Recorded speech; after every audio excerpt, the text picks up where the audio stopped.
வணக்கம். யோசிச்சு பாருங்க, ஒரு ஊருக்கு போற புது வழிய யாரோ ஒருத்தர் மறிச்சிட்டாங்க. நீங்க கோர்ட்டுக்கு போறீங்க, ஐயா இத சரி பண்ணுங்கன்னு கேக்குறீங்க. ரொம்ப சிம்பிளான நியாயமான கோரிக்கை தானே. ஆனா ஹைகோர்ட்டே முடியாதுன்னு சொன்னா எப்படி இருக்கும்? ஏன் அப்படி சொன்னாங்க?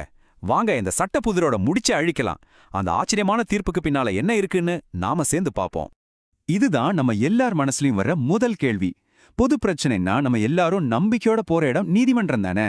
அப்படி இருக்கும்போது ஒரு பொது சாலையை திறக்க சொன்னா ஒரு உயர் நீதிமன்றம் ஏன் முடியாதுன்னு சொல்லணும்? இதுக்குள்ளதான் இந்த வழக்கின் மொத்த மர்மமும் அடங்கியிருக்கு. வாங்க அது உடைப்போம். முதல்ல ஒன்னு தெளிவுபடுத்திக்கலாம். நாம இப்ப பார்க்க போறது ஏதோ ஒரு கற்பனை கதை இல்ல.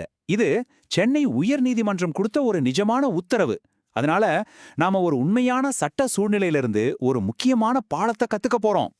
சரி, இப்ப கதைக்குள்ள போலாம். ஒரு தடுக்கப்பட்ட பாதையில ஆரம்பிச்சு நீதிமன்றத்தோட அந்த ஆச்சரியமான இல்லைங்கிற பதில் வரைக்கும் என்னதான் நடந்ததுன்னு ஸ்டெப் பை ஸ்டெப்பா பாப்போம். இந்த கதையோட ஹீரோ கே வெங்கடாசலம். ஒரு சாதாரண குடிமகன். நம்மள பலருக்கும் ஏற்படக்கூடிய ஒரு பிரச்சனை தான் அவருக்கும். அவங்க ஊருக்கு போற பொதுவான ஒரு வழிய மறிச்சிட்டாங்க. இத சரி செய்ய சொல்லிதான் அவர் நீதிமன்றத்தோட கதவை தட்டியிருக்காரு. ஓகே, இந்த கேஸ்ல யார் யார் முக்கியமான ஆட்கள், பிரச்சனையோட ஆணிவேர் என்ன அப்படிங்கறத இன்னும் கொஞ்சம் தெளிவா புரிஞ்சுக்கலாம் வாங்க. பாருங்க, இந்த வழக்குல மொத்தம் 3 தரப்பு இருக்கு. ஒரு பக்கம் வழியை திறக்கச் சொல்லி கேட்கிற மனுதாரர் கே வெங்கடாச்சலம். இன்னொரு பக்கம் வழிய மறைச்சதா குற்றம் சாட்டப்பட்ட அழகுராஜா. இவங்க 2 பேருக்கு நடுவுல சட்டப்படி நடவடிக்கை எடுக்க வேண்டிய அரசு அதிகாரிகள். பார்க்கறதுக்கு இது ஒரு நேரடியான பிரச்சனை மாதிரி தான் தெரியுது. பிரச்சனை எங்க நடக்குதுன்னா, சேலம் மாவட்டத்துல இருக்கிற ஒரு வண்டி பாதையில.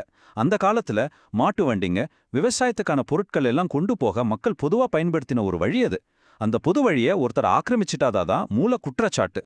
இந்த பிரச்சனையை சரி செய்ய மனுதாரர் ஒரு சாதாரண வழியை தேர்ந்தெடுக்கல. அதுக்கு பதிலா குடிமக்கள் கையில இருக்கிற ரொம்பவே சக்தி வாய்ந்த ஒரு சட்டக்கருவியை பயன்படுத்தியிருக்கார்.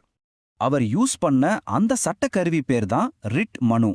சிம்பிளா சொல்லணும்னா, ஒரு கவர்மெண்ட் ஆஃபீஸர் அவரோட வேலையை சரியா செய்யலன்னு வைங்க, நம்மள மாதிரி ஒரு சாதாரண குடிமகன் கூட நேரடியா ஹைகோர்ட்டுக்கு போய் எங்க இவங்களை வேலையை செய்ய சொல்லுங்கன்னு கேட்க முடியும். அதுக்கு உதவுற ஒரு பவர்ஃபுல் டூல் தான் இந்த ரிட் மனு. சொல்லப்போனா நம்ம கையில இருக்கிற ஒரு பிரம்மாஸ்திரம்னே சொல்லலாம். இதுதான் கோர்ட் டாக்குமெண்ட்ல இருந்து எடுத்த மனுதாரரோட கோரிக்கை. எவ்வளோ நேரடியாவும் நியாயமாவும் இருக்கு பாருங்க.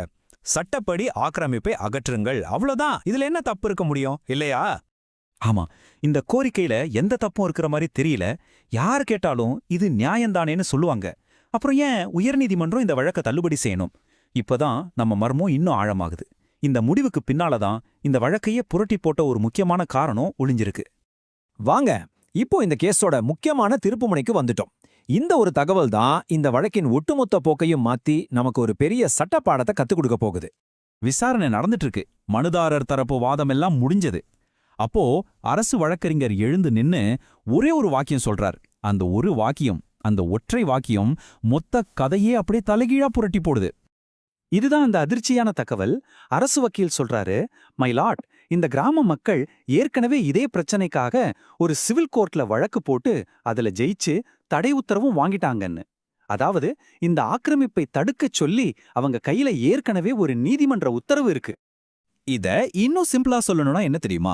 வெங்கடாச்சலம் ஹைகோர்ட்டுக்கு வர்றதுக்கு ரொம்ப முன்னாடியே கிராம மக்கள் கீழ் நீதிமன்றத்துல இந்த போராட்டத்தை நடத்தி ஜெயிச்சிட்டாங்க.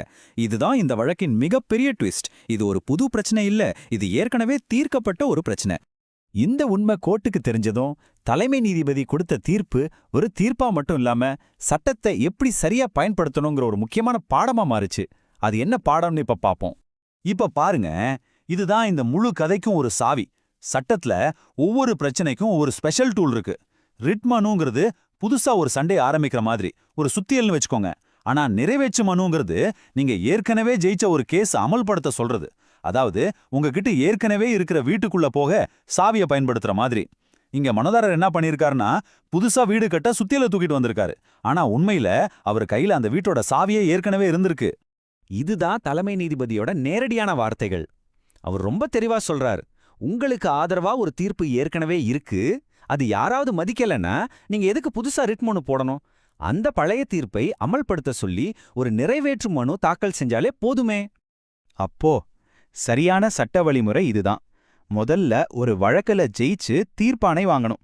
அந்த தீர்ப்பை யாராவது மதிக்கலனா புதுசா ஒரு வழக்கு போடாம அதே நீதிமன்றத்துல நிறைவேற்று மனு தாக்கல் செய்யணும். அப்போ நீதிமன்றமே தன்னோட உத்தரவை செயல்படுத்த எல்லா நடவடிக்கையும் எடுக்கும். இதுதான் சரியான நேரடியான வழி. ஆக கடைசியில என்ன தெரியுது? உயர் நீதிமன்றம் நீதிய மறுக்கவே இல்ல. மனுதாரர் தப்பான ஒரு கருவியை பயன்படுத்துறத சுட்டிக்காட்டி அவரோட டூல் பாக்ஸ்ல ஏற்கனவே இருந்த சரியான இன்னும் சக்தி வாய்ந்த சாவியை எப்படி பயன்படுத்தணும்னு வழிகாட்டி இருக்கு. இது நீதிய மறுக்கிறது இல்ல, சரியான பாதைக்கு கைப்பிடிச்சு கூட்டிட்டு போறது. அப்போ இந்த வழக்குல இருந்து நாம கத்துக்கிற முக்கியமான பாடம் இதுதான். ஒரு போராட்டத்துல ஜெயிக்கிறது மட்டும் முக்கியம் இல்ல, அதுக்கு சரியான கருவியை தேர்ந்தெடுக்கிறது தான் பாதி வெற்றியை தந்துரும். இதை நம்மள ஒரு கேள்வி கேட்க வைக்குது. இது மாதிரி நாம ஒவ்வொருத்தரும் தெரிஞ்சு வச்சுக்க வேண்டிய மற்ற முக்கியமான சட்டக்கருவிகள் என்னென்ன இருக்கு யோசிச்சு பாருங்க.